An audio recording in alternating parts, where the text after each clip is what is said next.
Welcome to our appointment with the Ergowebinar. And I introduce very briefly the SIE, Società Italiana di Ergonomia e Fattori Umani. This is the Italian Ergonomics and Human Factors Societies. Then Gator researchers, consultants, and different kind of profile of technician and expert in ergonomics. SIE is member of International Ergonomics Association and FES, Federation of European Ergonomic Societies. Starting from 2 years, SIE is inside of the MISE elenco of the Association of Professionals in Italy. We have some little rules to take in account to let this webinar goes well. Please mute your microphones, and if there are some problems of audio and video, try to go out and then go in to the webinar. If you want to communicate with your organization and ask questions to speakers, you can use the chat inside of this Zoom room. And after the webinar and during the webinar, it's possible to follow the speakers in our YouTube channel, Il Giovedì dell'Ergonomia. For stay tuned and upgraded about our ideas and events, please follow us on social network. There are different appointments every Thursday of next month, and I am very pleasure to have here all the speakers, and I give the screen and the talk to our moderator, that is Isabella Stefan. Thank you all. Thank you, Silvia, for your introduction. Welcome all and good afternoon from Italy. I know that some of us are not from Italy and not even from Europe, so I'm very happy about that, even if we didn't realize actually since the beginning that that should have been a great possibility also for talking with people from abroad, from out of Italy. So this is my first experience as a CA webinar in English, so I'm trying to do my best. I do hope it will be a successful webinar anyway. This webinar is a sort of continuation of the one held in Italian on March 18, Beyond Architectural Barriers. Accessibility of the built environment, user experience, and inclusive design, where we invited 3 speakers that time from different backgrounds, experts on accessibility, but also psychologists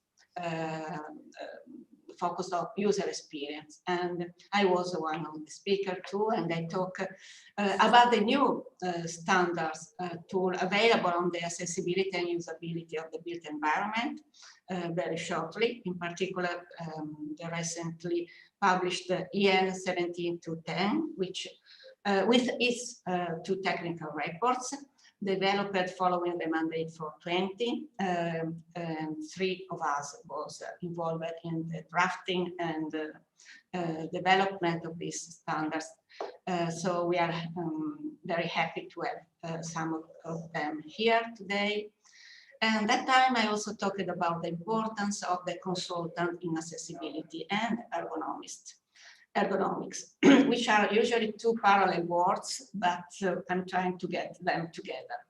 In today's webinar, we involved some colleagues who shared with me their participation of this drafting of EN 17-10, but also some other with whom we share some other experience, always about accessibility and consultancy. And together we will try to explore how to practice the accessibility consultant profession in other European countries, not just in Italy, to understand how European access consultants works. worker, what challenges they face, what support they have from their country's institution, and also to get some news from the world of research. So the first speaker is Delphine Yemenetz Martin, who got a PhD in architecture at the Polytechnic of University of Madrid. He is founder and director of his architectural firm on planning, building, and accessibility.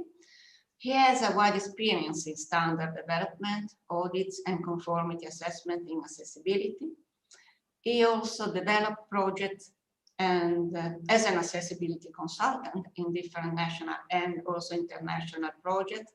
And he has a wide experience in training on accessibility in the built environment and universal design. He used to work for different institutions in the field of accessibility, such as ONCE Foundation, PREDIF, the Madrid Council, the Official Association of Architects, also in Madrid.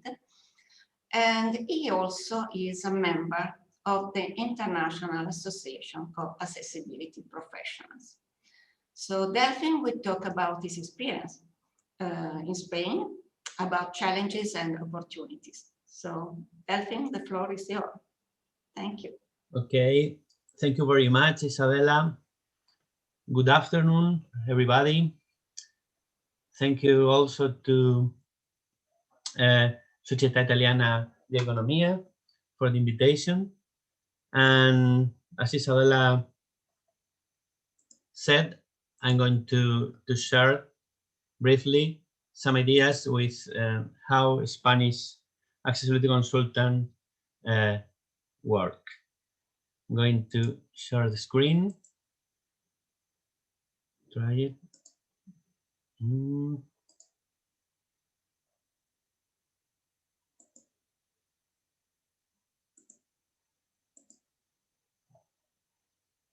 Isabella, please, can you see my screen?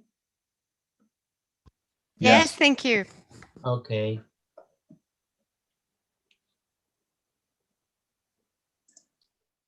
Well, I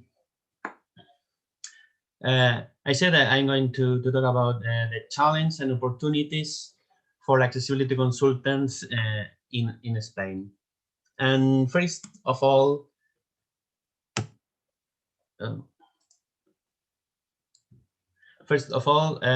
talk about us. Who are we? And what do we mean when talk about accessibility consultant? What people understand about this? Well, you know, each person is different. When we talk about accessibility, all of us talk about diversity. We are different in culture, empathy, beauty, size, intelligence, etc. All of us are unique. The ideal person does not exist. We are all different, and so are accessibility professionals.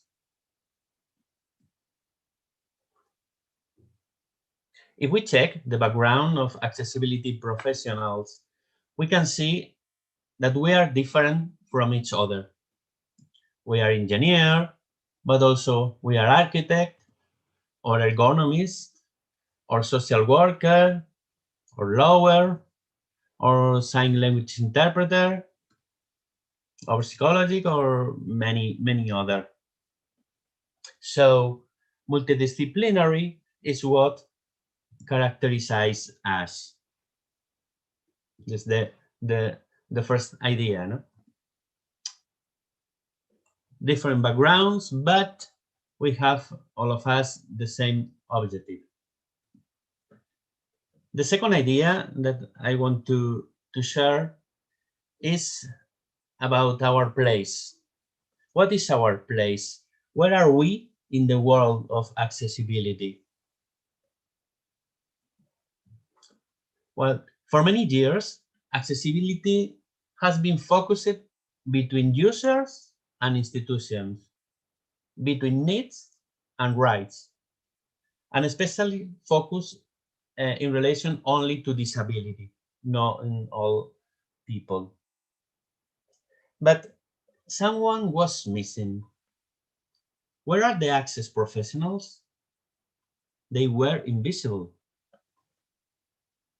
Unfortunately, now at last, the role of access consultants is beginning to be visible and recognized. At last, the cycle is closed. We are the ones who make accessibility possible. We are the ones in charge of its development and implementation. But nowadays, we have a new actor on the scene. Now, we also have to consider the private sector, the business sector. And also, we are the link accessibility for them. The scenario becomes more complicated, but we are in an even more privileged position. We are the link. We are the enablers. This is the second idea. And finally, where are we going? What about the next future, the coming future? Earlier, we show our different background, but all of us with the same objective. Then it's clear they need to work together as a team. Access teamwork. This is the first goal, the first challenge for all of us. Many times we say we prefer to work alone, but it's not intelligent. The best way is work together as team. And the other thing, we have just seen that we are still at the core. We are the key to attending to needs, getting rights, and improving business. We must always keep in mind the value of being the link. We are the key in accessibility work. Let's make the most of it. Well, and for that, we want to share with you two case studies. In Spain, we have ASEPAU. ASEPAU is the Spanish Association of Universal Accessibility Professionals. In our association, some goals are to share different points of view, remember the multidisciplinarity, to keep up to date with developments in the sectors. It's very, very important nowadays because every week are new things. To learn from other colleagues is as a continuous training. To build new professional networks, to defend our specialization, definitely working together. But also it's important in our association and in general for accessibility consultant, no matter the position in the world of work, we are all equal in the partnership. To defend our profession is important to left the position in the business world. Maybe one of us are a CEO or other is a junior consultant, but when we want to work together, it's important that we are all equal. The second idea is about synergies. Synergies must be so even when we are competitors. Of course, we can be competitors, but not during into the association. Other idea, we have to defend ourselves against intrusiveness in our field of specialization. I think that in accessibility and maybe in Ergonomics, there are, during last years, many intrusiveness, because means that everybody knows about accessibility because, well, there are 4 things about regulations and standards, and that's all. But you know, this is not true. And finally, we have to form a lobby in order to have more weight in society. A lobby with associations, a lobby with entities, a lobby with companies. This is very important to be visible. In an international level, I want to share with you other association, the IAAP, the International Association of Accessibility Professionals, is a very large organization, but only to say that they have 4 different certifications. They have a certification for core competencies, other for web accessibility specialist, other accessible document specialist, and other about accessible built environment. You can see that there are some certifications because the world of the accessibility consultant are very multidisciplinary. And then keep calm and work together and defend our professional space. Thank you very much for your attention. Thank you, Delphine. Yes, it's nice to see that you are talking about collaboration. We are a team, multidisciplinarity. So, you know, ergonomists are used to do that because it is very a typical approach from ergonomists to work together from different disciplines. So maybe not all of this listener, the participants, knows about Silvia, who was talking before, and Francesco, who is working together, and they are from psychologist field, cognitive psychologists, and they help us as a designer in the built environment to think about also perception and how the people react to the built environment from the cognitive point of view. Yeah. So this is also very important. So thank you very much. Maybe if people have some question, maybe they can start to write on the chat, and then we can come back to you later. Okay. And now I will ask Monica Anna Klenovec, which is an architect and a certified registered architect, former legally certified expert on accessible buildings since 1996, and also university lecturer on design for all at the Technical University of Vienna. She started her professional career with her own architect's office with a broad range of different design projects, then changed for 15 years to the Austrian Standards as Standardization Manager in the main areas of building construction and planning, and also involved in ISO 21542, the one on accessibility and usability of the built environment, I remember you, for its revision and development. And since 2003, she restarted with her own assess consultancy company on tourism facilities, schools, office buildings, and residential buildings. And then she founded in 2006 an Austrian Association on Design for All.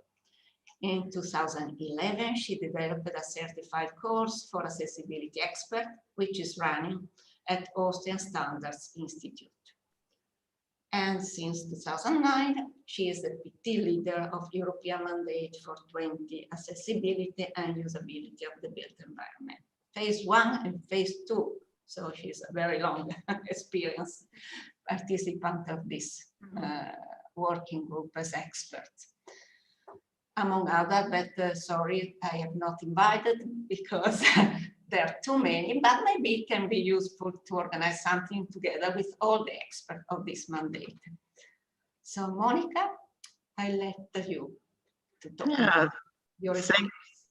Thank you for the nice introduction, rather long, as I'm not the youngest one, so many things comes together. Yeah, may I share you now the screen and inform you about the Austrian accessibility initiatives, what we are doing. Is it already visible for all of you? Yes, it is. Yes, thank you. The access consultant, what we're talking about today, is a profession which is rather new and not so very common on the market. As I've seen in the Spanish report, maybe you have already founded a real professional group on access consultants. This we have not reached now in Austria, but we are discussing about this. And maybe when I start with the presentation, we focus first on our design for all concept for sustainable buildings. I think it is a very important part of sustainability and should not be an extra which has to be added on built environment, on traffic facilities, infrastructure. Of course, also on communications and informations or on services and products. In this concept, I want to refer also regarding services and products that we have in Austria, in Europe now, the European concept of accessibility, also the European Act of Accessibility. And this will influence this area as such in the next years, I think. So a new awareness is for planning and design necessary that we are considering the diversity of all users. And design for all plus a sustainable design concept meets the abilities of all people as far as possible. The sustainable design consists of economic, social, and ecological issues. In the European standardization, there is just now a standard under development focusing on social sustainability. So there is a connection also with the new European standard on EN 7210. And also on the design for all standard, perhaps you have known about it, is a kind of umbrella standard. I don't want to bore you on standardization this time. I only want to show how the Austrian approach on accessibility has been done in the last years.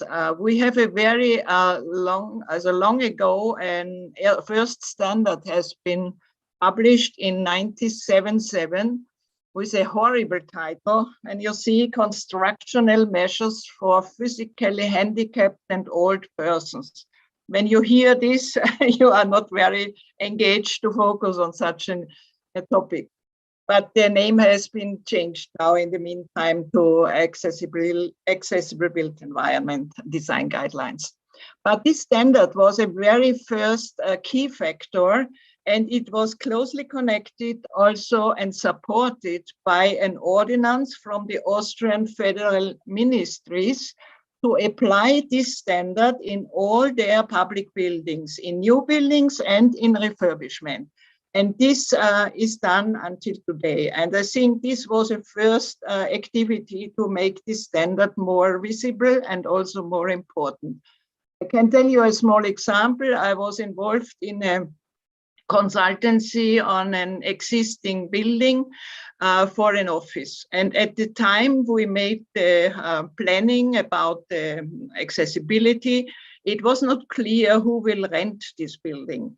And we are just at the end, we have been informed that a ministry office will come therein.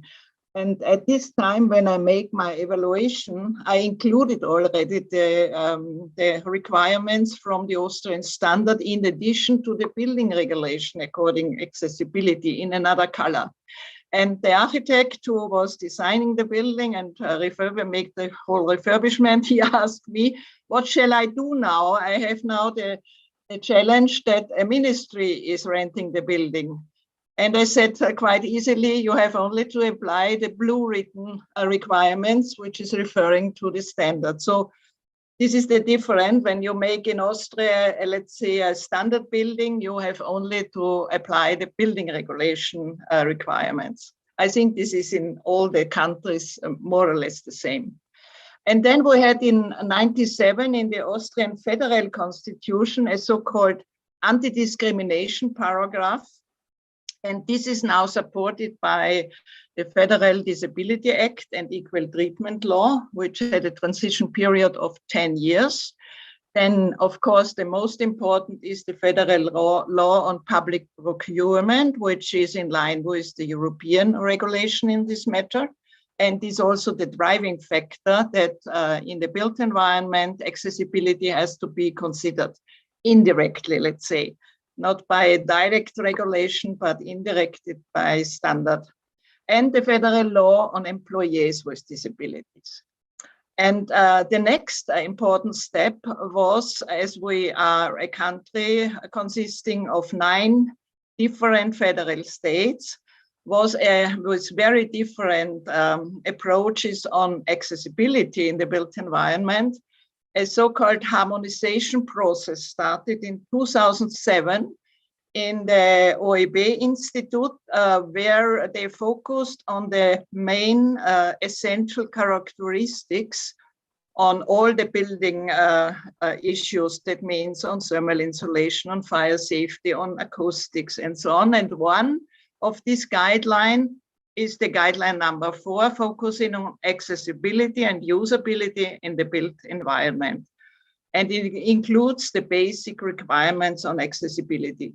These guidelines are now introduced in all 9 building regulations, and it's more or less on an equal level in Austria now applicated.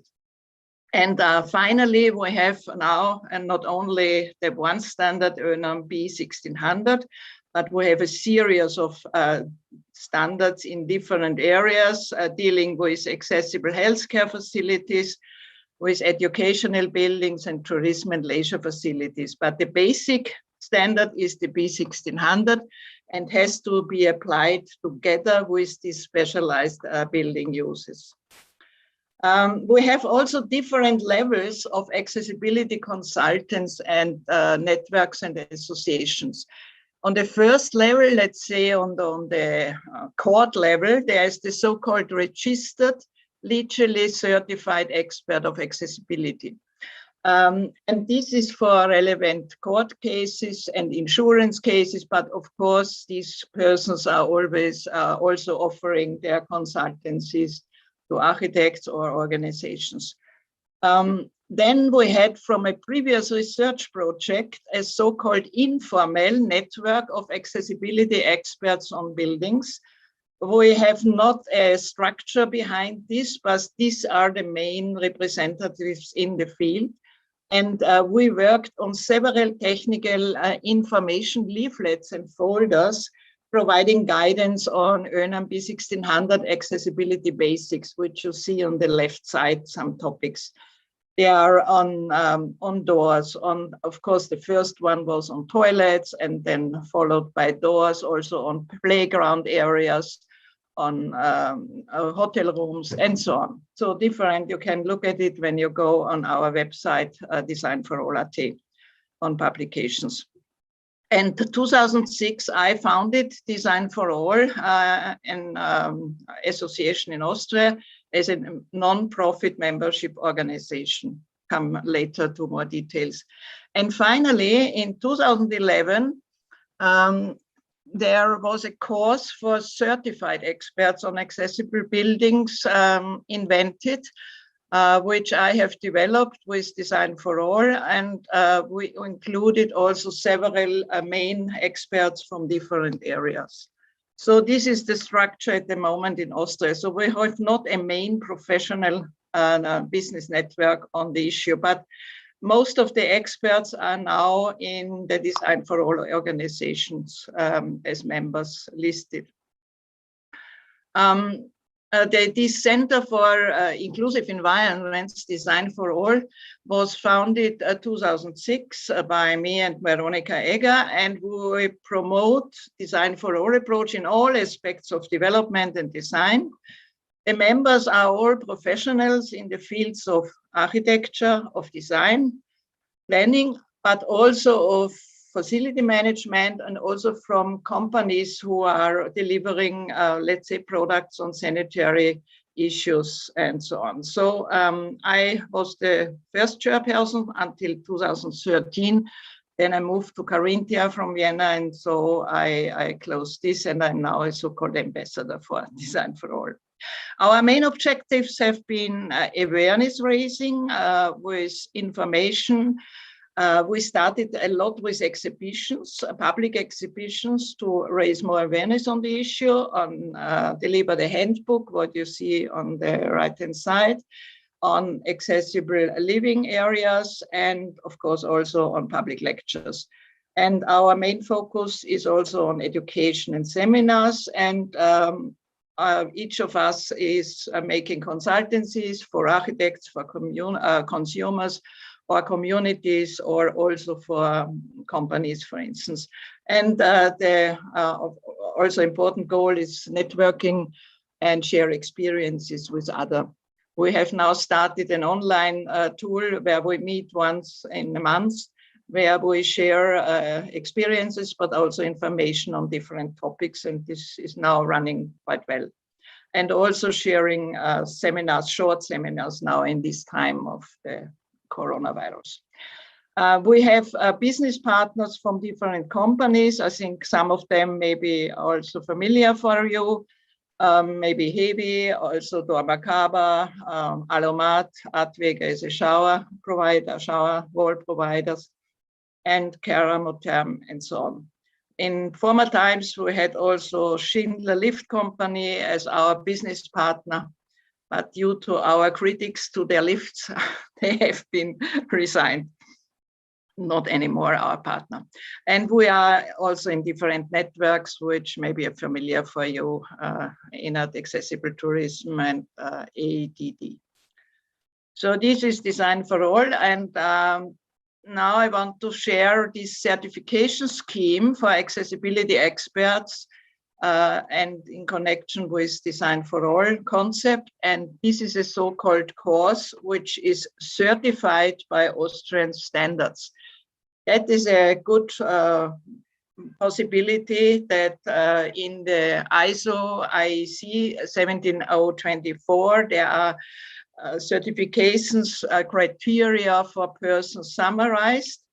And we offered on the one hand a training with 3 modules in 7 days in the year, as 3 days, 2 days, 2 days, starting in June and ending in October. And then the attendants have to provide a final project work, and a final exam is now fixing the certification. And it is combined of many accessibility topics, also including standards, but very important self-awareness exercises and excursions. And the recertification is running regularly every 3rd year, where the experts are coming again to Austrian standards and make a project report and share their experiences. And based off this personal certification scheme, also another, let's say, already a very competent expert can attend for this certification. So he must not, or she must not, attend the course when he fulfills all the scheme requirements. That means making a project, attending the exam, And we had months experience that an architect was coming without attending the course, and he was really had shown a very good competence in the issue. So it is open, and it is a standardized procedure. And these experts are also listed in Austrian standards. So maybe an interest person can, or an organization can look for such experts. Yeah, and coming to myself, I think some of my experience are also shown by Isabella at the beginning. So I have a mixture of, let's say, the normal daily architect's work, about several years in a self-employed office, and then moved to standardization just when Europe started this horizontal standardization in the built environment and in building construction. And after 15 years, I go back as I wanted to focus more on design for all and also marketing or promotion of design for all. And I have now an access consultancy office since 2003, where I'm working in several areas, in tourism facilities, also in shops consulting, schools, offices, residential houses, of new and existing buildings more and more, and also checks of public buildings in communities, more or less as the, let's say, accompanying consultant of architects or for villages and communities, for the mayor and so on. And my second area is the standardization expertise on accessibility, as e.g. the amended M420 leader, project team leader, where we publish now the EN 7210 and the 2 technical reports together with other very well-known European experts. Another, let's say, area of my competence was the lecturing at the Technical University of Vienna in the architectural department for a long time, about 20, 30 years. And now I'm involved also on postgraduate courses of professional facility management, MBA, and in sustainable buildings. Interesting is that the training of architectural students was not mandatory, but for these postgraduate courses, it is mandatory.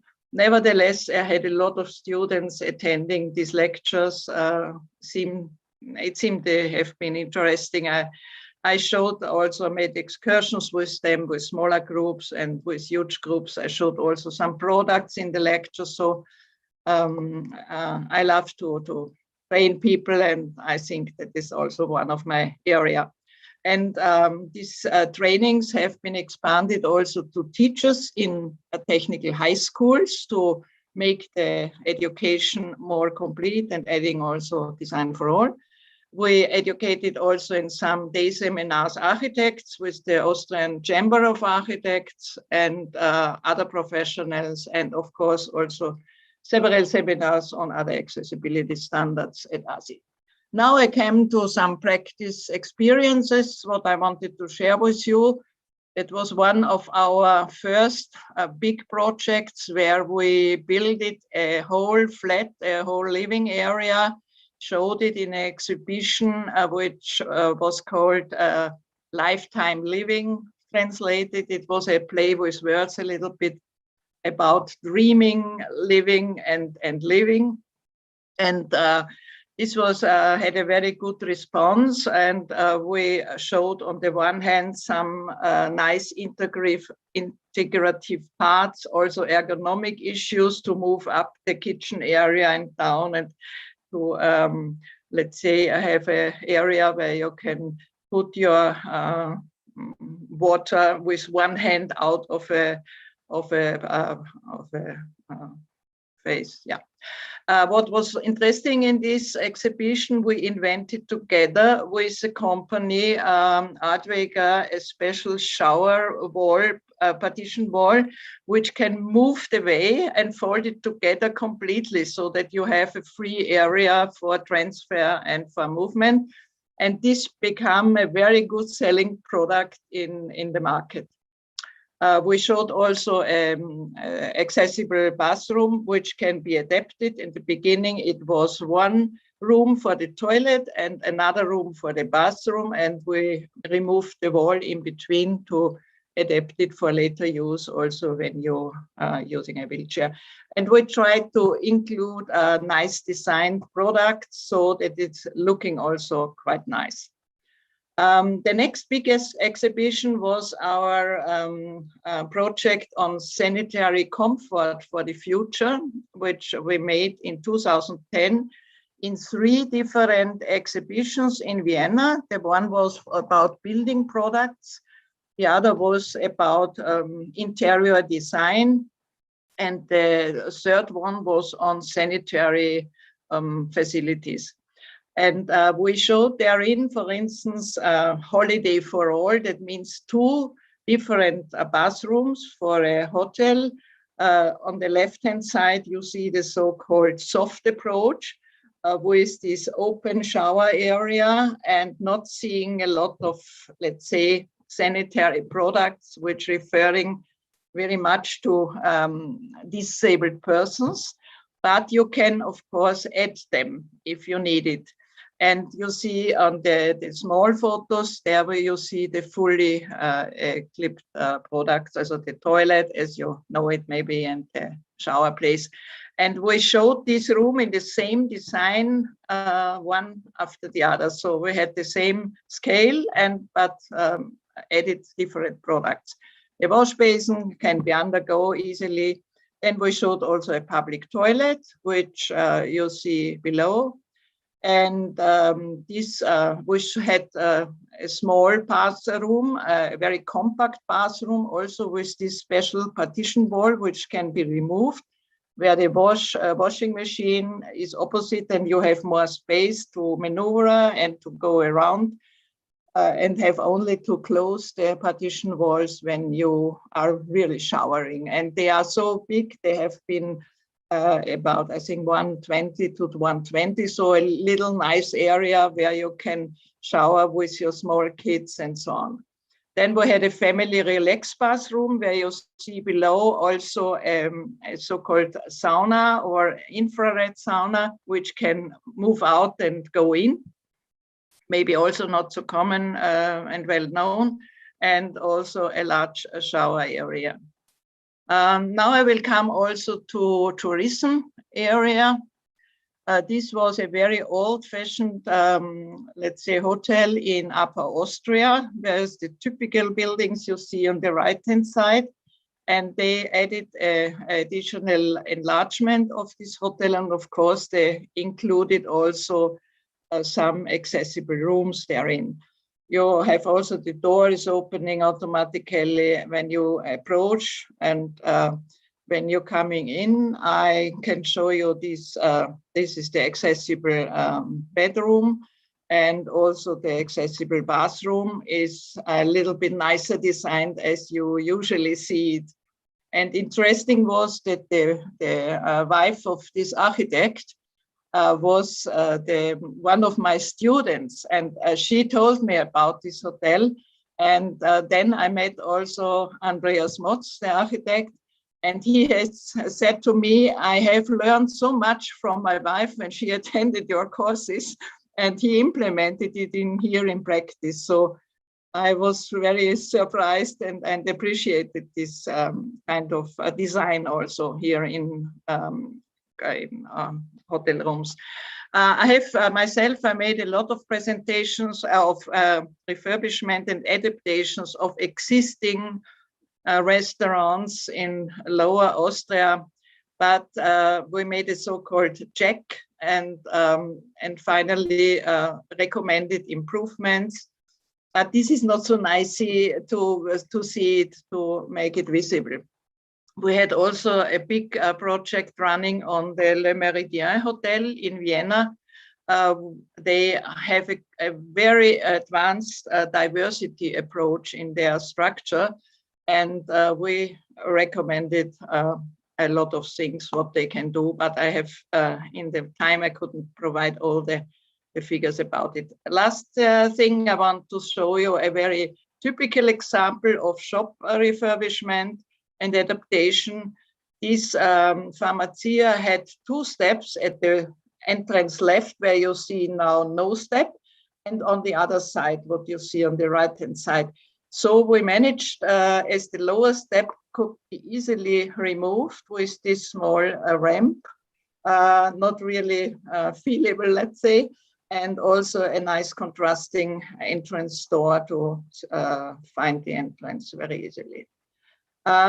I want to end with also an important topic, which are examples on good practice and which are awards. And as you perhaps remember the European Access City Award, which is more focusing on city design, of course, then maybe you know also the UIA from the architectural organization, the Friendly and Inclusive Space Award, where there are 4 categories, and we started this in 2015 with our working group on this issue, Accessibility for All.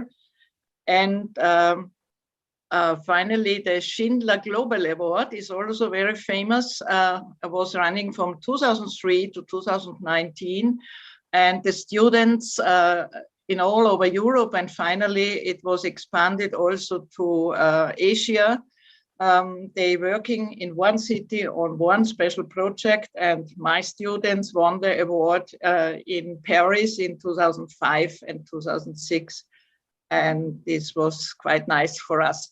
And at the end, a very small award program running on Vorarlberg since many, many years, and improve the awareness about accessibility of buildings, but also about accessibility of villages. The so-called accessible village is a strategy in Austria, and in Vorarlberg I saw really good examples where this has been incorporated in the market. So we see accessibility legislation and standards are very important, but not enough. And the access consultant is really needed to implement design for all in a sustainable built environment for an inclusive society of all diversities and ages. Thanks for your attention.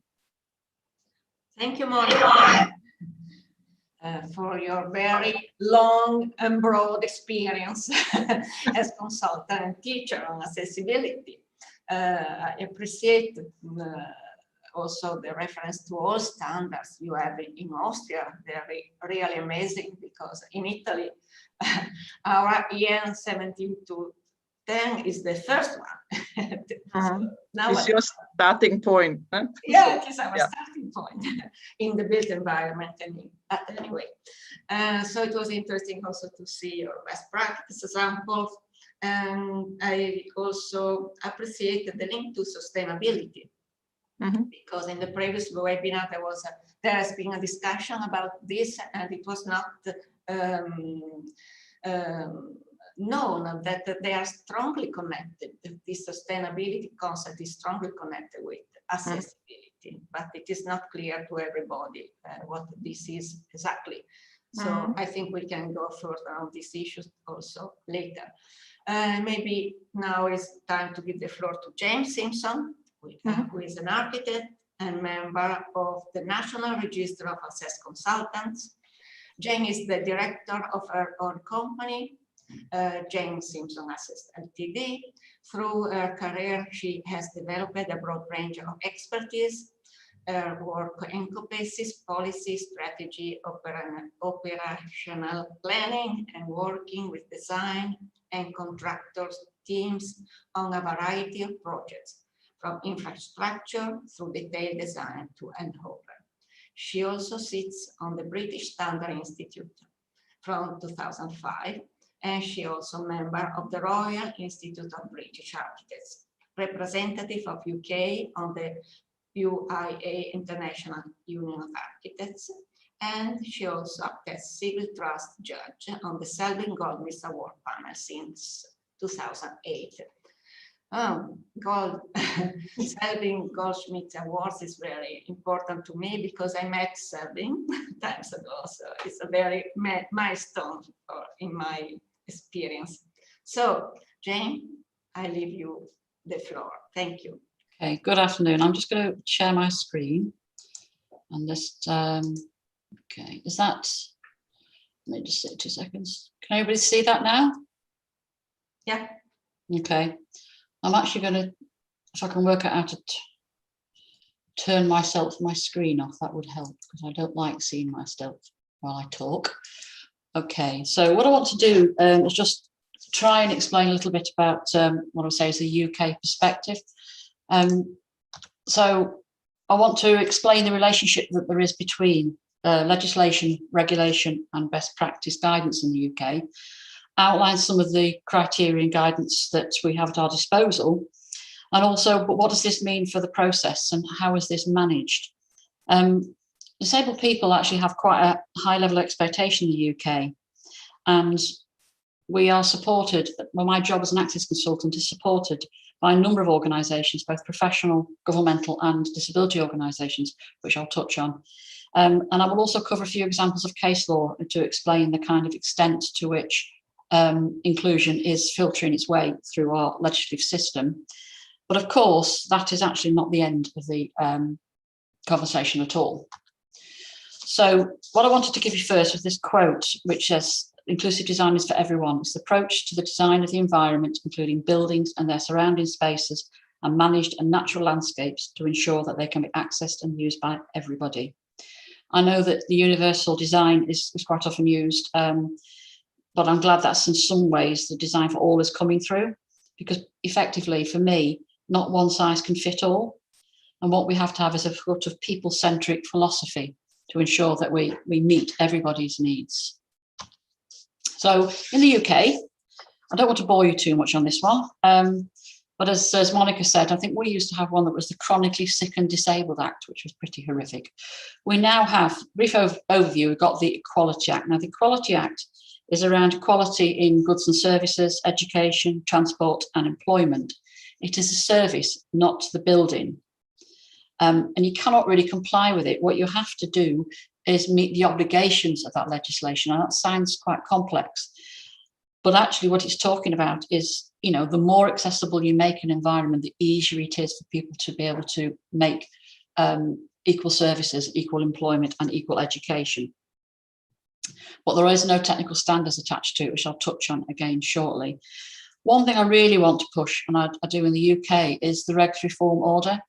Particularly since the impact of Grenfell, is that not only do we have to get people into buildings and use buildings, we have to get people out of them as well. And safety is as important as the getting them in the first place.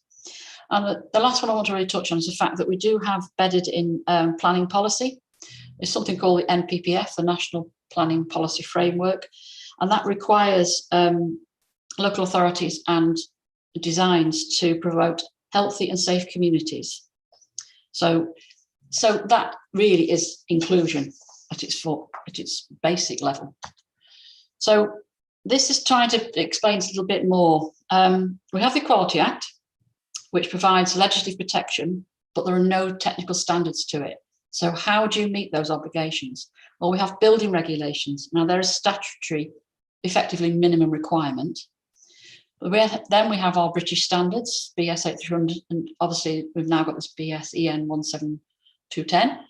But also we do have sector guidance as well, which I'll touch on in a bit more. So we have all of those elements of design to help our clients and help our architects design buildings which are inclusive environments for everyone.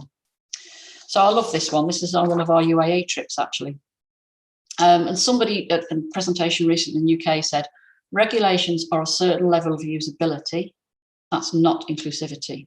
And in fact, our regulations quite clearly state that they are minimum, but they do not necessarily equate to meeting the equality legislation and therefore provide an inclusive environment. So regulations are a starting point, but they're not the end. And this one again, diversity is a fact. And this is trying to describe what I would say is the social model rather than the medical model. Diversity is a fact, inclusion is an act. You have to make a decision to make sure that the environment is inclusive. The problem is with the environment, it's not with the individual. So in the UK, part of the equality legislation, we also have discrimination for 9 protected characteristics. So we have age, gender reassignment, marriage and civil partnerships, pregnancy and maternity, race, religion or belief, sex and sexual orientation. In relation to the built environment, obviously disabled people are generally more impacted on by that, but it's not to say that other protected characteristics are not, or that they may conflict with one another. For example, religious beliefs, there can be some conflicts between, for instance, what we call superloos, which is non-gender toilets or all gender toilets versus gendered toilets. But that is quite a complex thing. But obviously within the full diversity of disabled people, there's a great depth of difference. There's mobility, sensory, and neurodiversity, and how people identify themselves can be one or more of these. So again, I don't want to touch on this too much, but if people are interested in any of these documents, they've got my email address, just ask me and I'll send you through information as much as possible. We do have the British standards. We have something called Health Building Bulletin Notes, which are basically for health buildings. Our Department for Transport has things called Inclusive Projects, Inclusive Mobility. Sport England has its own guidance.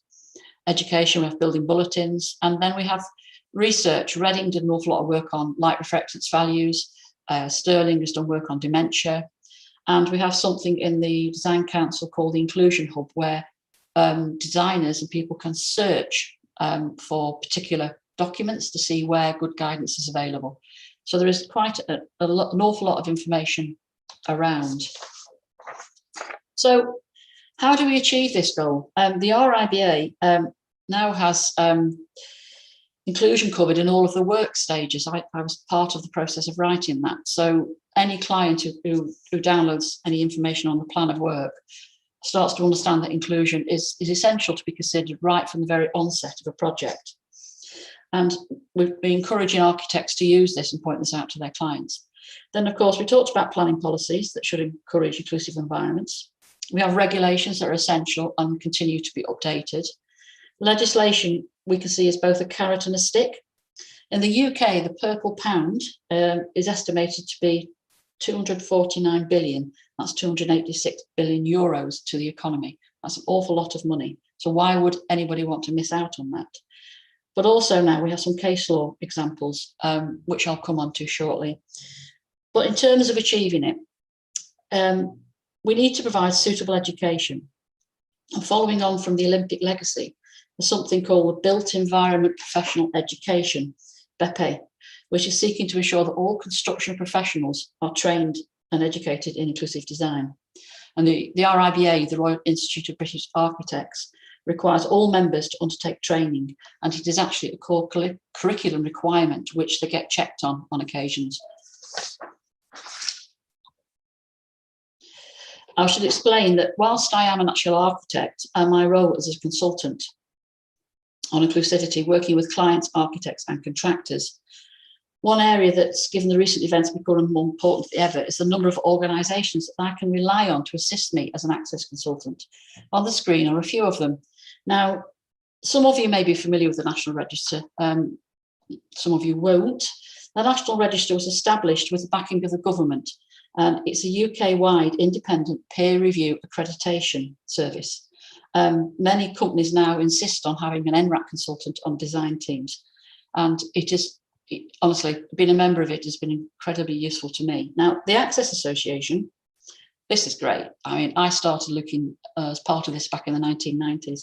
It's a network of individuals who provide support, advice, share knowledge, guidance, training, and comment on legislation coming through. It's a really, really lovely organisation to belong to. Now, the Construction Industry Council, that actually hosts the National Register now. It provides inclusive bulletins on a regular basis, and has recently initiated something called the Essential Principles Code for businesses. And that's not just about the physical building, it's about how the organisation works and making sure that all businesses are inclusive in all of their areas, that it's not just the physical environment, it's also the policies, practices and procedures. There's another one, a few things, the Inclusive Hotels Network, which I belong to. That's really, really great. And they've produced documents and guidance notes For instance, the one there, the use of hoists in guest accommodation. We've done one on hearing impairments. I think sanitary is coming shortly. Then there are lots of disability organisations. There's Disability Rights UK and ALFI. ALFI is quite fascinating because ALFI is the Alliance for Inclusive Education, and its sole aim is to ensure that disabled children actually attend mainstream school rather than special school if it suits them better. Okay, case law. I don't want to cover these in any detail, but just to give you an idea of the scope and the impact that case law can have. The first one, Allen versus the Royal Bank of Scotland, was about unreasonable adjustments. In effect, they hadn't put A-level access into the bank. They got taken to court by the Disability Rights Commission at the time. The bank lost, they appealed, and they lost. But quite sadly, there's been a new case where it was a lady who was injured on her way to her first day at work, and it has resulted actually in a £4.7 million payout, obviously including costs, etc. And they appealed it, and they've lost the appeal. So that is quite significant. The Ali versus Newham related to tactile surfaces, where you have dropped curbs on roads. Again, I don't want to do too much detail because it's different. Our standards are different to the rest of Europe. Doug Pawley versus the First Bus was a first come, first serve policy. Basically, he didn't get access onto a bus and missed a train, etc. Sharon Coleman versus Attridge Law is interesting because this is an associative discrimination. She basically was refused flexible working and had a disabled child. And the last one I want to really mention is Ben Gleeson versus Harpenden Scout Group. And that related to a child with Asperger's who was asked to leave the Scout group because they weren't sure, I think, how to deal with him. I would say that lots of other cases there have been things like taxi drivers refusing to carry guide dogs, universities for failing to provide services to disabled students. We've even had cases in some prisons. So it is quite far-reaching and wide. So, future. The PAS, this is part of the British standards, and the 6463, Built Environment Design for Conditions of the Mind, is due out the end of this year, early 22. And that is actually about how, get this right, it's making sure it's looking at how people who have got whose brains operate in a different way, who look at spaces in a different way, how we can actually design spaces to be conducive and helpful for everybody. Changing places, toilets, that's an example of one in the photo to give you an idea. It's now in our regulations in England and in Scotland, and the government's announced a £30 million investment to help local authorities to put them into existing buildings. So it's something that's coming through. We've recently had a housing consultation. We're awaiting the response on that. I have to say, in the UK, we have some of the smallest houses, far smaller than Europe. So I'm hoping that this will go some way to solving that problem. And the BRE, I mean, I was told not to do it in acronyms, but this is the Building Research Establishment, and it's the Ministry of Housing, Communities and Local Government, basically the government. But I couldn't put that on as I take the whole screen up. And that's undertaking research into the implications of evacuation for disabled people. And there's some really interesting work coming out of that. The London Plan, they tend to be way ahead in the rest of the UK in terms of what they expect in planning policy. And for instance, they have now asked for a set of steps that one of them shall be an evacuation lift. Now that is quite some move. And the last word I want to mention is intersectionality. As I mentioned earlier, we're not a homogeneous group of people. We are all individual, and gender, disability and race cannot be seen in isolation. And I just want to finish on this, and I think you've recognised a few of the faces on there. That's our UAA group.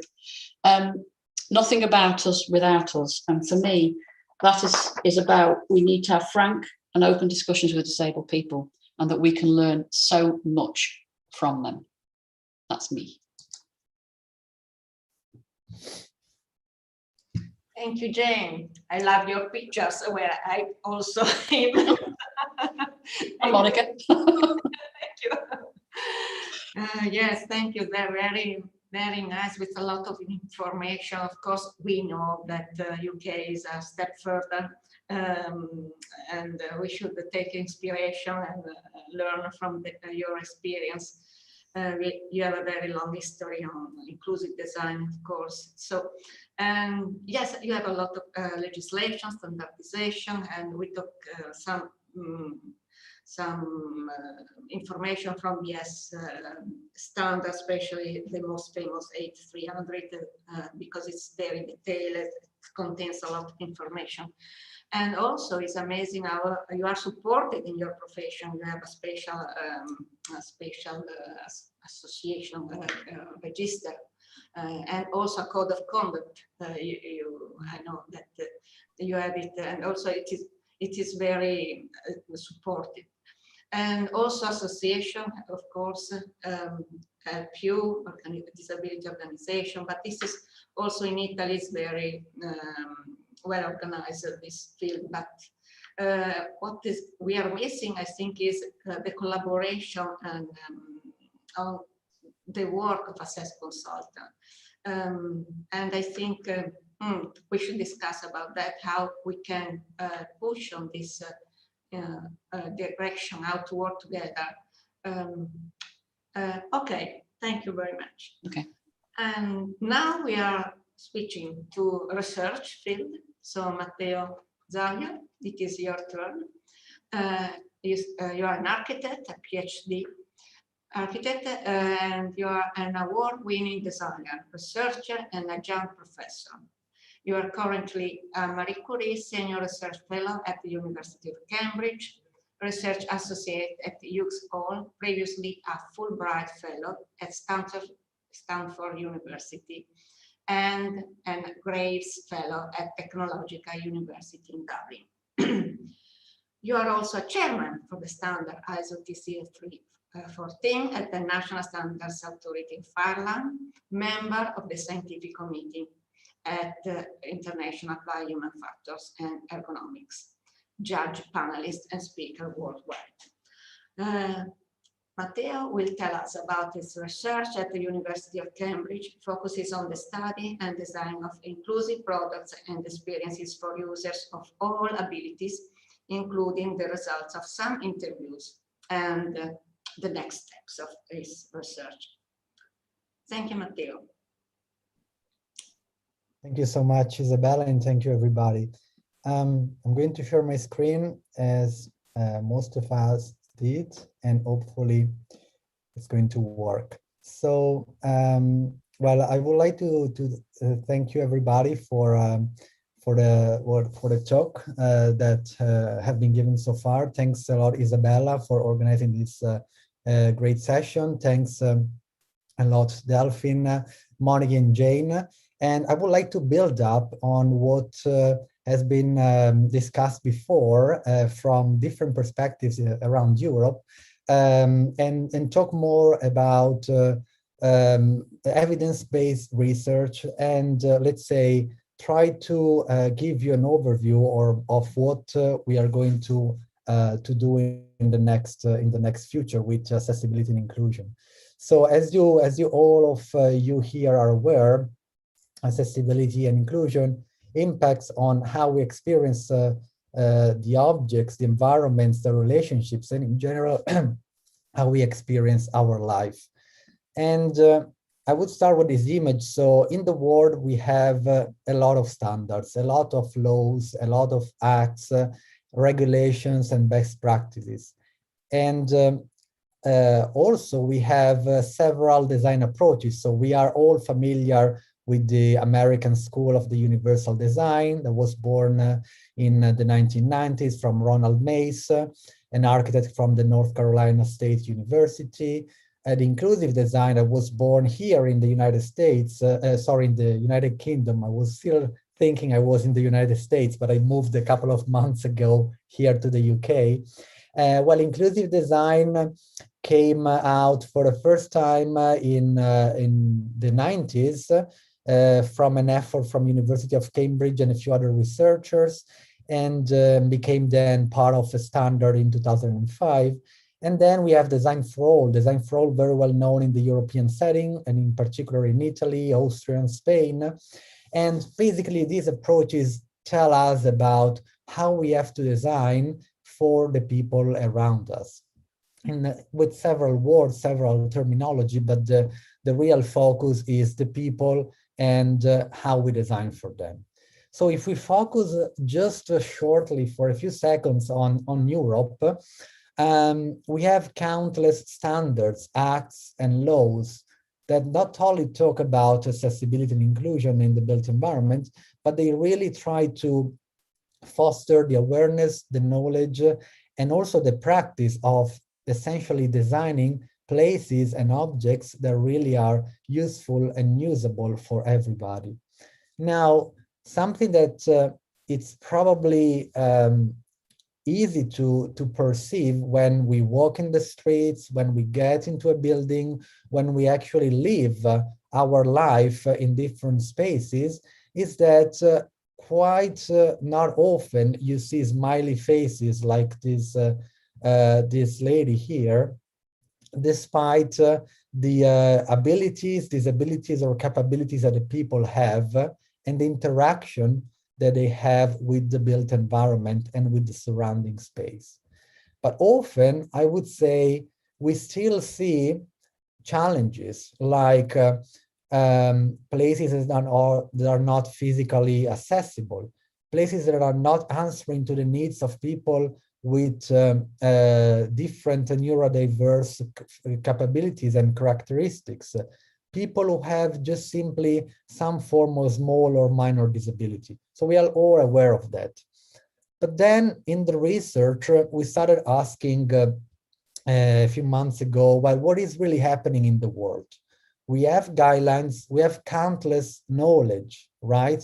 We have countless information on internet and in libraries.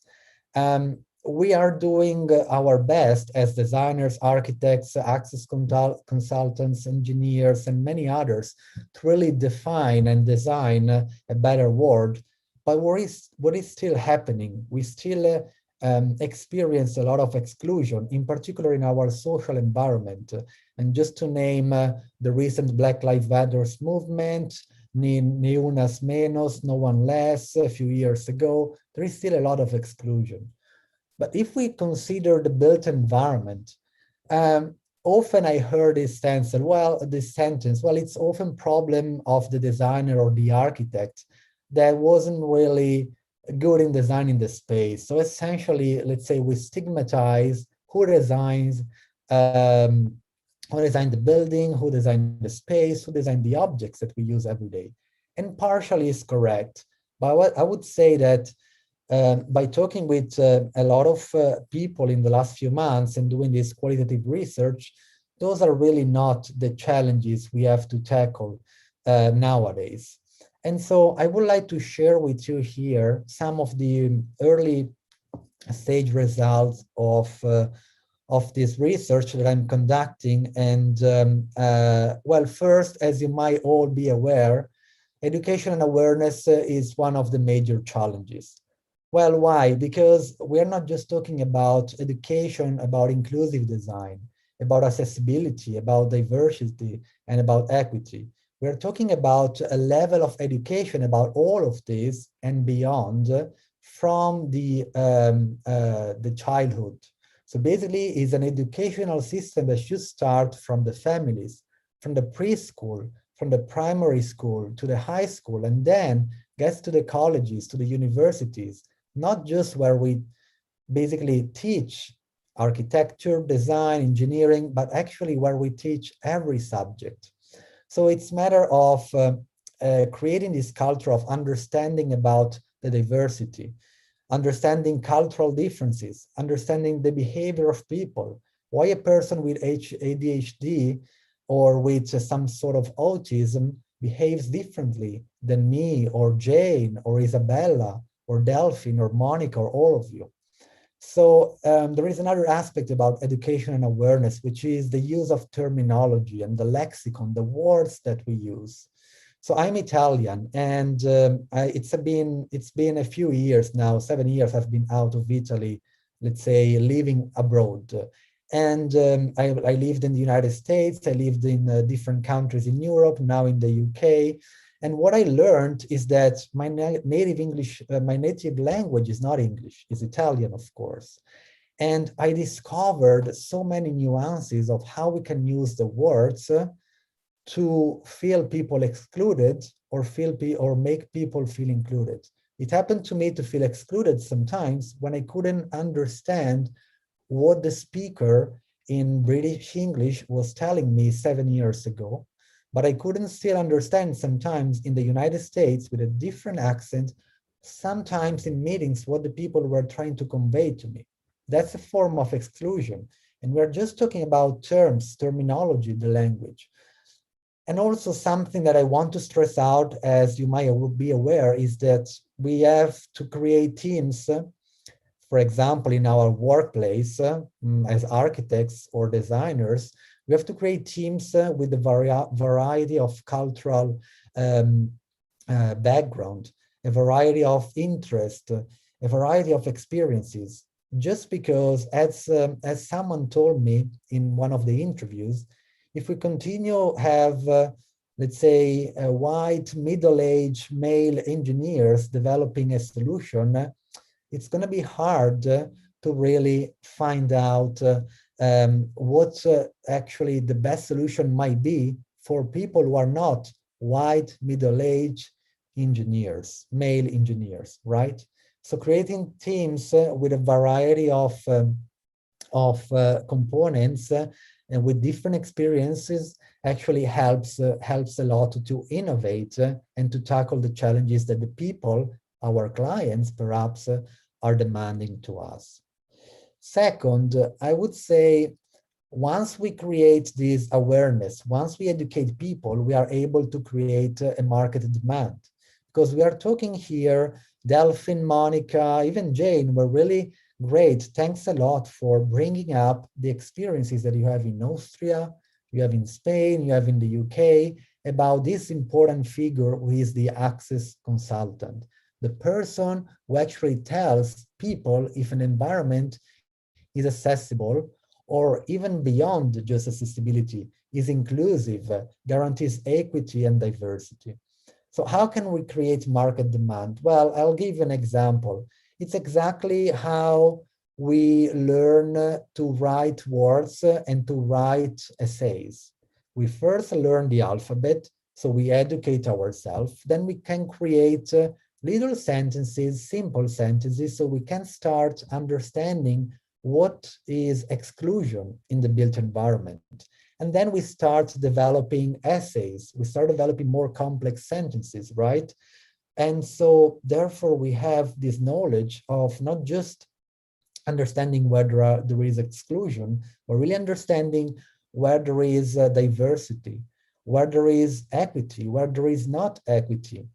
And through, for example, the Equality Act in the UK, this really raised the bar about educating people to understand what inequalities are. And inequality doesn't mean just having a wheelchair, not being able to access a bank because there is a 5 centimeter step. Equalities mean also giving the right for all the kids to access education. For example, with the ELFI association that Jane told us before. And so in particular, to create the market demand, we have, for example, the access consultants. Well, these are the people, together with architects, engineers, designers, that really can advocate for access and inclusion. And while they are advocating, and so they are raising this bar of the awareness, they can answer the demand. What that means? Well, once the demand is settled through standards, laws, regulations, this whole area of educating people, then the whole population really understand that there was a need of doing something more. And also there is this opportunity offered by, again, access consultants, architects, and designers to answer this demand. But how? Well, in a way that is actually convenient, in a way that is affordable and in a way that actually is tailored to the needs of people. We can say here is a bespoke answer to the demand. And so I would just leave you with a small call to action, because we've been talking a lot about guidelines, about examples, and I think these are really, really important. But I think on an upper level, and I know that this might be hardly applicable into your daily job, but this is what we think, for example, at a standard development level or at a decision-making level, it's really important to do. So we have to focus on people. So we have to help develop the right skills, and we can do that through education, through awareness, but also through practice. If we don't have access consultants in Italy, for example, as we do in the UK or in Austria or in other countries, well, then it's going to be hard to develop the right skills. Second, I would say we have to inform and update these people.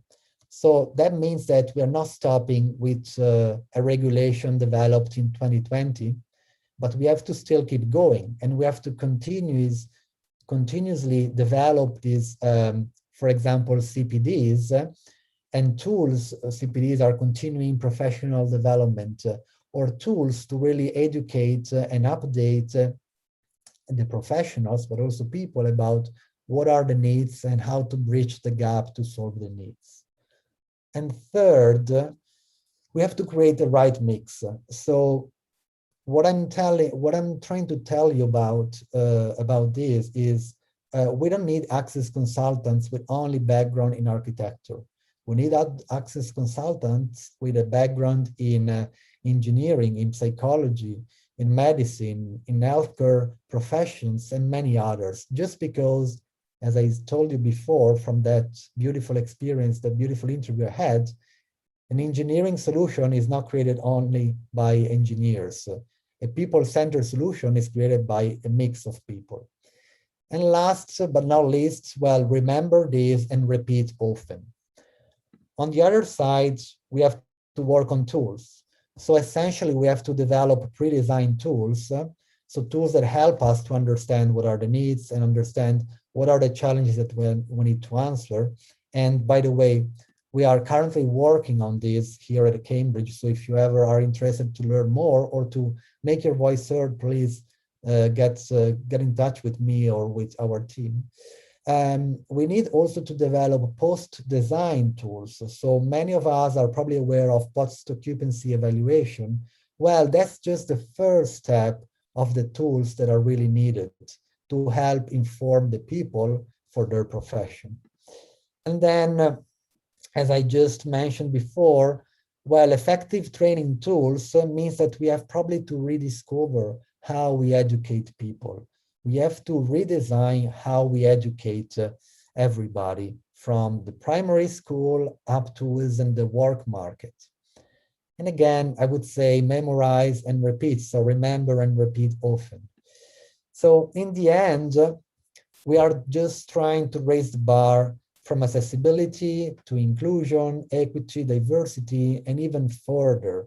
Because as Jane just said before, we are really in a world where standards targeting neurodiversity, but targeting really something more than just accessibility are going to be the future. So I hope I could summarize some of the really, really upper level findings of the research and what we are doing. And if you really are more interested into this topic, don't hesitate to connect with me on LinkedIn or Twitter, or just send me an email. I'm happy to hear about your opinion. And so therefore we can create those tools in a way that are actually answering to the needs of who is going to be using the tools. Thank you so much.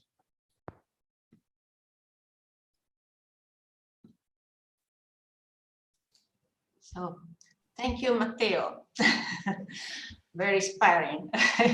You made some conclusion actually also, and how to go further on this. Actually, in Italy, we have a lot of access consultants, but the problem is to create the market, as you said, to create people who understand that is an added value to help our consultancy and not just a cost. And I think this is the main issue. It is the same for the Ergonomist sometimes, so mainly in the most of the cases, I mean. So I think it's right. It is right when you say that we need to create a culture on that since the primary school. So I think this is one of the main issues we should work on. But maybe someone else want to make any question. I haven't seen any question written. Just congratulations, so thank you, Matteo. Maybe we can ask each other something. Yes, I know that you made so many interviews for your research. Maybe you have an idea on what are the main challenges that the assess consultant face during their work. Maybe you can say something about your research, or maybe you can't because it is still ongoing. I don't know. Well, sure. First of all, I would like to thank also somebody from this from the audience of this webinar, because they were part of the interview. So it's also thanks to some of you that we were able to find interesting challenges. Well, I think a point that also Jane made before was that, particularly in the UK, and Jane, correct me if I'm wrong, the figure of the access consultant was able to really mushroom in the last few years, in let's say the last decade, to grow exponentially because of the court, the cases that were brought into court from different people that experienced exclusion, essentially. And I think, as probably I'm citing somebody here with the carrot and the stick, we are really able to, I mean, they were really able here to raise this bar of awareness, and also of how to design in a way that environments could be accessible.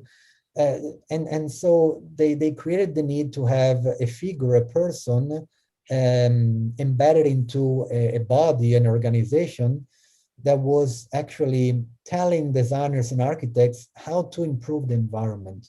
Something that I know, I mean, I'm aware in Italy, different people are working on, but that was one of the challenges. The second challenge, very shortly, is that we have, so there is a huge amount of information. However, people not often access the information. And so essentially we have to find a way to transfer the information, such as acts, laws, standards, best practices, and many, many white papers, scientific literature, to basically transfer this information in a way that is compelling and meaningful for the specific needs that architects or access consultants have on a specific case. So this is really the most challenging part, and connects to raising awareness and education. Can I just make a comment about the UK? One of the reasons that inclusion did grow in recognition was because the Disability Rights Commission actually took individual cases to develop some kind of case law and set precedents. So the RBS was a bank one. They did one for a shopping centre. They've done quite a lot of work, and they've also worked with people like the Premier League football clubs, who have to have certain levels of inclusion in their stadiums to be part of the Premier League. So without that kind of, with the legislation, you've got to have that backup, you've got to have that capacity to make people do things. Once you tell people how to do things, they actually then start to see the value. So it's a chicken and egg. Once you start to get people having to do it because they're going to get beaten with a stick, they then start to see the actual the carrot. So yeah, it is quite a fascinating area, and there are still lots of complications in the UK. We still battle, but I think it's, you know, we have got a stick to hit them with. So. Yes, I'm reading the chat. There is a lot of congratulations. Thanks to all speakers for their great presentation, for sharing their experience in the field. It has been really interesting. Thanks to all speakers, great presentations, good presentation, good to know that from each different country. It is taken into account that it is important that there is a group of professionals trained and sensitized in universal design concept. Congratulations, thanks to everybody. Yes, Jane, and even if there are some problem in UK, for us is a great example because it is the best organized, I think, for this kind of work to be an assess consultant. You have this list, this association that support you, and you are recognized in somehow. This doesn't happen formally in Italy. So we have to find something else to be recognized, maybe just for experience, of course. I am one of the oldest in this field. And also I have connected with the Ergonomics Society, which has a similar check of our competence, because to become a European ergonomist, for example, we need to follow training, very specialized, very detailed, and we have to submit our experience also every 5 years to international board to check that we are still working and we are still deep in our professional knowledge with refreshing courses every years, every time. So maybe Delphine can say something about his experience, because I saw you are a certified consultant also. So maybe you found a different way from out of Spain also for that. Yeah, from my point of view, I think one of the main problem nowadays in Spain that accessibility consultants are invisible. Many people think that accessibility is an option, and then accessibility consultant is anything that I can add to my project, or maybe not, but it's something like quality or something like comfort, but it's not a basic thing. And then this is a very great challenge. And the other thing that I said before is that I don't know in other countries, but many times in Spain, it's difficult to work in a team. We have a very partial vision of the problem, and my colleagues said that the user don't think in an engineer solution or an architect solution in accessibility. People needs a solution, a general, a global solution, and for that many times it's necessary collaboration among many professionals. And now in Spain we have in parallel, okay, I am an architect, but if you need an engineer, this is not a problem. Talk with him or with her. This is not a solution. If we work together, we can offer a real solution. And this is our problem. This is not a problem that we receive to change the mind and understand than we need to have with other colleagues. For me, it's essential in accessibility is the key.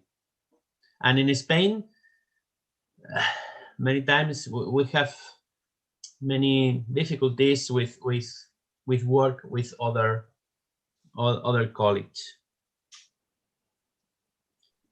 And sorry, Isabella, you asked me about certification.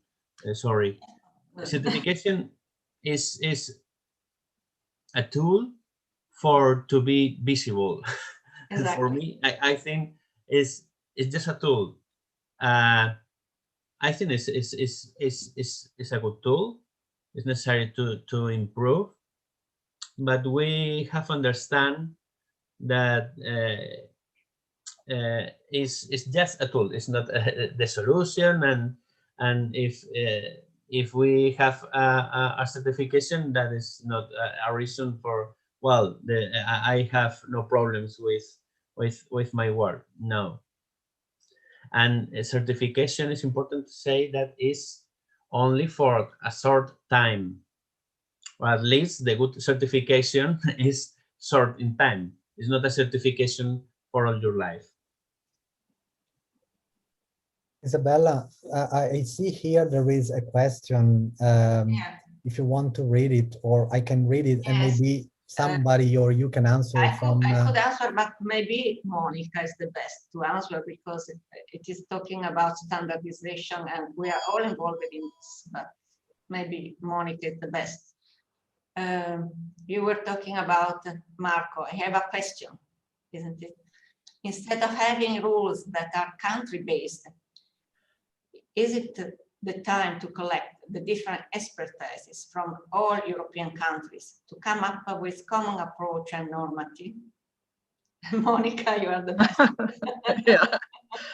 I think this information is already available. It was the outcome of the mandate for 20 in phase 1, where there is a 500 pages booklet where we compared the different sources available and how, let's say, accessibility is introduced in the market. And the main important issue is that all the countries have building regulations, and this is the higher level, and this has to be fulfilled by the architect. And very often architects are asking, what is the minimum to do on accessibility? And in the time when I was working in Standards Institute, I introduced and invited the building regulators in the standardization process.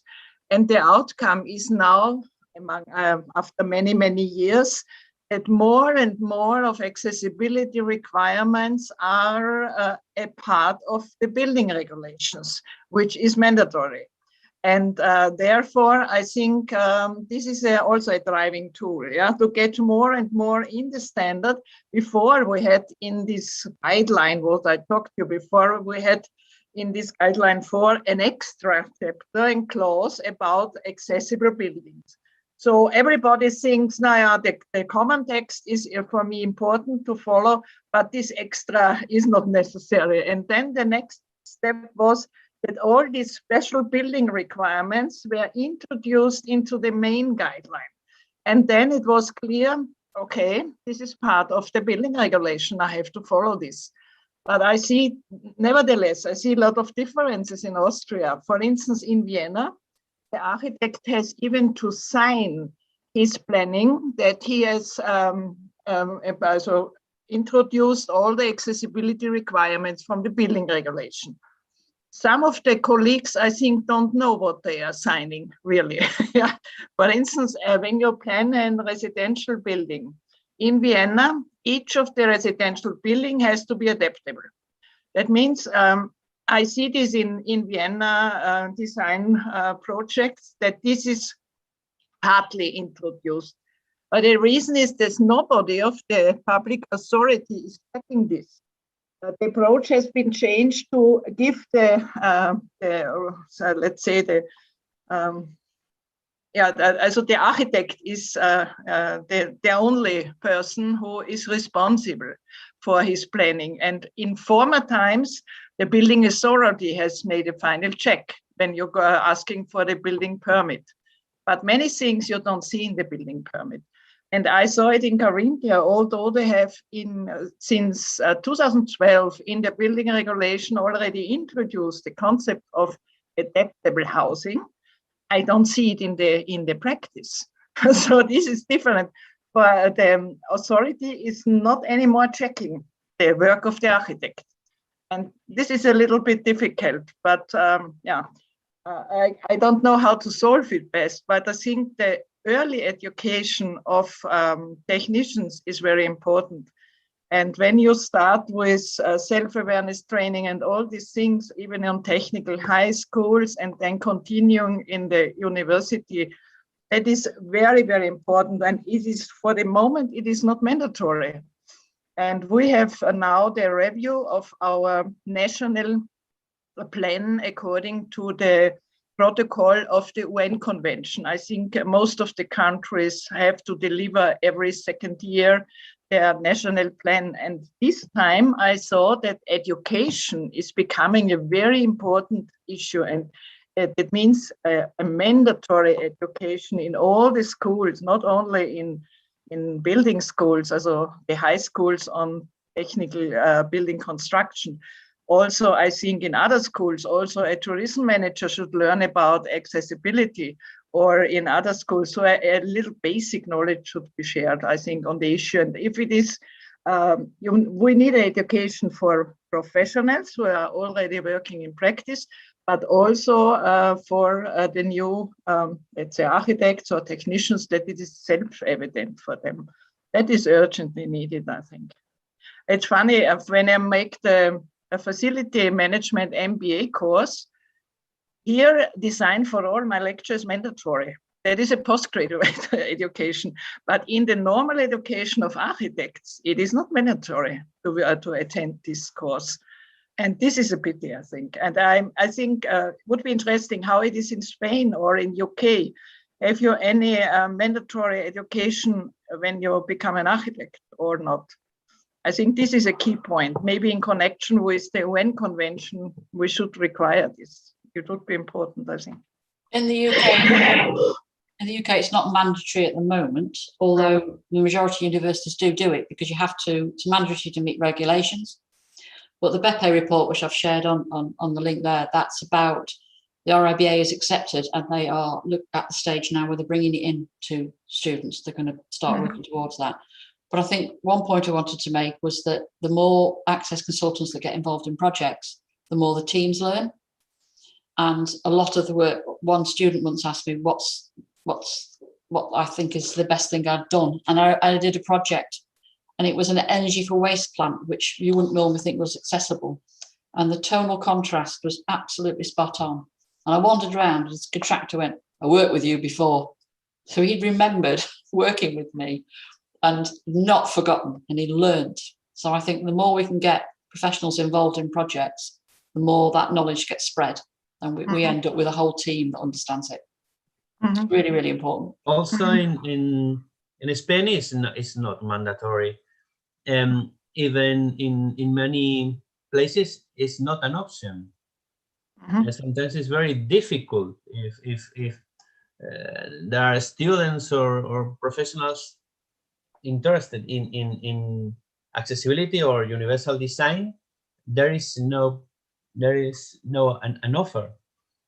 Only in some universities you can choose a subject about accessibility or about universal design, but most of them it's not an option. Now, I remember when I started in '96, I had very small group of students, only maybe 20 something about it. But I ended up with my basic lecture, which I made also in a concentrated approach on several days, like seminar days, including a lot of films and also product presentation and I asked for self-awareness training. And at the end, I had 400 students. So the students are already interested in the subject if you present it in a good way. But the problem is they must get the knowledge about it or get informed about it. So I think the young people are interested. But we must find that maybe in even every design course, the issue is on a self-evident basis introduced. If you are making a design maybe on a residential house or on a school, it should be part of this course. But the problem is that none of these teachers want to add an additional issue. And that is a difficult situation. But it should be mandatory. I think from the very beginning of your design considerations, you should think about it, not to exclude anyone. And in the Schindler Award, they found a very good approach where the students had to describe an experience, also differ from different viewpoints of abilities. So they have to describe how can I use my project as a person using a wheelchair or with walking difficulties or with side problems. So to describe it from different positions. I know this is not so designed for all, it is more focusing on abilities, but it is a first step to think about. What would this person be missing? For instance, I include very often the mother with the pram on the first level and not to focus on disability or to go with your luggage somewhere. It's not funny to lift it over steps and so on. So this thinking should be supported. Not? And when I send my students always with a wheelchair through the city, and they have to make different activities, go to a shop, go to the bancomat or whatever, so to buy something, and then they see the difference. And then they don't negotiate again, why should I do this? No? And this was also the approach of the EN 70-10, where we have used this tool also for an educational didactic approach to explain why this is needed and where are the problems about. I think architects usually have a creative attitude and they don't want to discriminate anybody, but they should know about the problems. And this should be lectured in the university. I think that is so important. And maybe we can try to get maybe with in a European project to work together and to make a design course on design for all, something like this. We should check this. It would be important, I think, to offer such education. Maybe not mandatory at the moment, but it's needed from a European perspective. I think we have now the European standard, and it would be a good idea maybe to use this time. Yes, I think it's important to raise awareness on design for all and knowledge about the user's needs, because we have to start from that first. Also, we are hosted by the Ergonomics Society, so we have to start from the user-centered design, human-centered design. And all the rest can be just tools, but what is our role? Delphine says something about that. What do we mean by acting as an assess consultant? We have a key roles. We have to talk with different actors, and they must let all of them work together for reaching our aim since the beginning of the process. And this must be understood as something that is great and not just something, another thing to follow, another boring thing to check. To limiting our creativity in the project. This is the other issues for architects. We have so many standards to follow that another more is not so nice to add, but they are tools. And there are a lot of links here in the chat, so I suggest you to have a look before leaving, because the participants are becoming less and less. So be careful. We have a lot of information in the chat, so check it, please. From Jane and from Matteo. So copy them. And Also, maybe we have all held a workshop, Monica, for Monday 420. I don't know if everyone can see the video that has been registered. We can share the link. I don't know if it is open to all the public or just for the attendance of the workshop. Anyway, we can ask in case.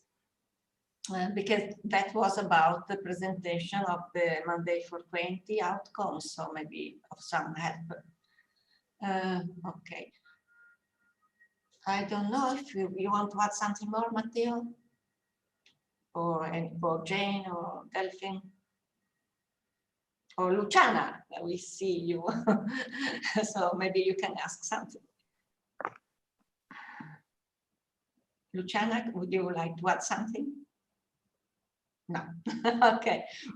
Isabella, only one question. I read a question. I have a question. Instead of having rules that are country-based, it is not time to collect the different expertises from all European countries to come up with common approach and normative. I think this is the EN, which can really be used as a common approach. And in your previous phase 1 of this mandate, the outcome was it are not so much differences between the countries in euros, only few ones. But thinking about UK, about Germany, about Austria and Sweden, we have long-term experience in standards and nobody want to give up their own standards. That was the reason that this approach with the EN, with functional requirements, have been chosen. Yeah? But at the very end, we are not so far, have not so very much differences, I think. But the best would be put more and more in the building regulations. Then your environment will be really more accessible as having only few basics in the building regulation. This is also a key issue. For architects are, of course, have to look for the budget, and they always ask to make the minimum only. Only if they have a very good, let's say, person who has a lot of money to spend, then they can recommend something better.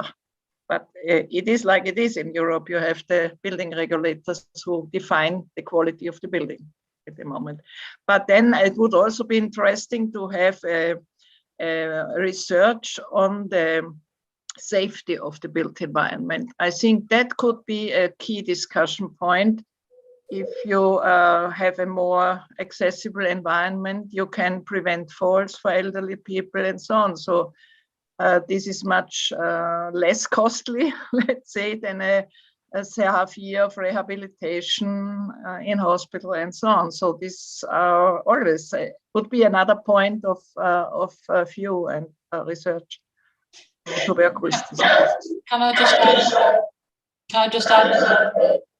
Oh, the BSEN 17210, Monica. I actually pointed it out to the students I lectured to in architecture last week, and I think it's an incredibly good tool for students because I think the functional understanding is really good for designers. And once you've gone into it and you'll start to understand what's important about different spaces, they can then use their own local standards to develop it. I think it's a great document. Really, I think it's really good. Thank you. Thanks our great team which have developed yes, it. I can write my email. Okay, that can be an idea. If anybody wants to go deeper on this issue or maybe ask for some other webinar, maybe in English, we don't know actually. If there is a lot of people that would like to have another webinar to talk about all these issues that are very broad. Actually, there is so much to say. But maybe if you wrote to me, you can ask your preferences so we can see how many people are interested in something to organize it in the next time. And maybe also my idea was to have a day, a study day, a kind of workshop together with all the people involved in standardization field, because this is a very new thing, as it is very recent, and we can explain a little bit better what has been done with this our recent work within standardization to collect to find out a way to have an agreement among all European countries on these functional requirements of the built environment. So that's okay. It is a lot about architecture, but not just architecture, because someone said that someone is not an architect, so it is not easy to follow us, and also English maybe not the best language for them. Anyway, yes, I'm trying to put together also different expertise, and that is why now we are here hosted by the Ergonomics Society, because I think psychologists also have a lot to say for us, to help us. Visual ergonomics, we worked a lot on the visual contrast with Monica, and we've seen other working group in standardization, also not just standardization. So there are a lot of issues that needs more detailed competence that not all architects has. So I think we should build up a team, collaborate together. So definitely at the beginning said the key points, and Matteo also summarize everything and give the step further. So I think we said everything was important today, and we can give an appointment to the next webinar, but for organizing this, we need your suggestions, so please write us. So may I say thank you to everybody, thank you to the speakers and all participants for following us. Thank you very much. Bye-bye. Bye. Thank you everybody. Thank you. Bye-bye. And thanks, Isabella, for the good moderation. You understood me. Very good. Thank you. Thank you all. Bye. Bye. Thank you, everybody. Bye. Bye-bye.